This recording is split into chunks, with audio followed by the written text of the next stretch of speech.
2014 Jeep Wrangler. Loud tick coming from the passenger side.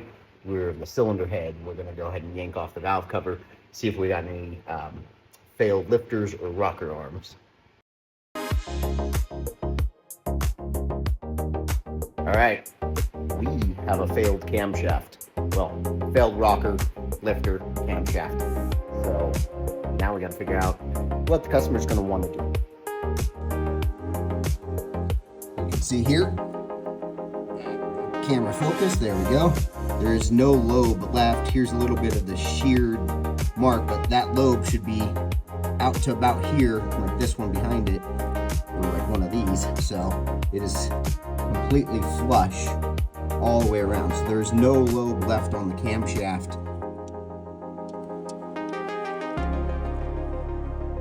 The wheel's gone as well. Likely the bearing failed in the rocker. That's kind of common on these. So on to bigger and better things.